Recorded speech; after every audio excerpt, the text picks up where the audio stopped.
Tila dadaan muna sa butas ng karayom ang mga gustong makakuha ng kopya ng SALN o ng Statement of Assets, Liabilities and Net Worth ng mga mahistrado at opisyal ng hudikatura. May mga kondisyon o panuntunan kasing inilabas ang Korte Suprema. Kaya ang ilang grupo, dismayado. May report si Sherry Ann Torres. Before kasi parang there was the SALNs were never publicly disclosed. But here, there was a commitment from the court to approve in principle the release of the 2011 SALN. So long as you follow the guidelines. Sa kauna-unahang pagkakataon simula noong 1989, maaari nang makita ng publiko ang yaman ng mga maestrado ng Korte Suprema at iba pang opisyal ng hudikatura. Simula sa Lunes, pwede nang i-download ang request form sa Supreme Court website ng sino mang nais makakuha ng Statement of Assets, Liabilities and Net Worth, personal data sheet at resume ng mga maestrado ng Korte Suprema, Court of Appeals, Court of Tax Appeals, Sandigan Bayan at ng mga huwes sa lower courts.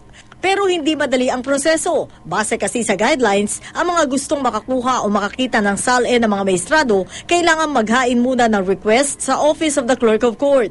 Kailangang aprobahan muna ito ng majority ng 15 maestrado ng Korte Suprema sa Court and Bank. Sa Office of the Court Administrator naman ihahain ang request para sa lower court.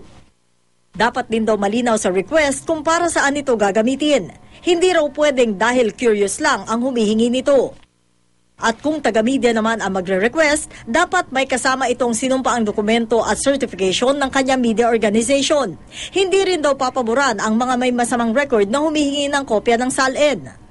Sa dami ng mga kondisyon, marami ang nadismaya. Well, para sa akin, wala pinagkaiba din yun. Doon sa gustong i-push din ng Malacanang na bago ka kahit sinong cabinet secretary mag-disclose ng information about the government, they have to ask permission from the president. Hindi natin malaman ngayon kung institutionally ay gusto talaga nilang buksan ito o they were only responding to a public clamor.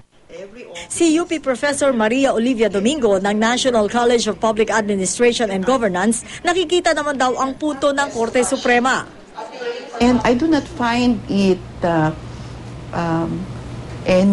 very problematic to require that there be a written permission, a request. I think this is pro forma so that individuals will not unduly use the information for their personal purposes, especially sinister purposes, no? Maging ang Philippine Center for Investigative Journalism nagulat sa naging lamang ito ng desisyon ng Korte Suprema pagdating sa pagbibigay karapatan sa publiko na masilip ang Statement of Assets, Liabilities and Net Worth ng mga opisyal ng hudikatura. Ang PCIJ ang nanguna sa petisyon para rito.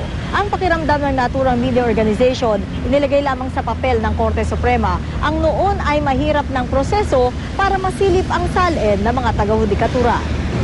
Medyo na-discourage kami kasi ang Supreme Court matapos yung conviction ni Renato Corona dahil sa di paglalabas ng SALN, parang nagyabang ng konti na may bagong era ng transparency. This is not a set of guidelines for disclosure as the default behavior.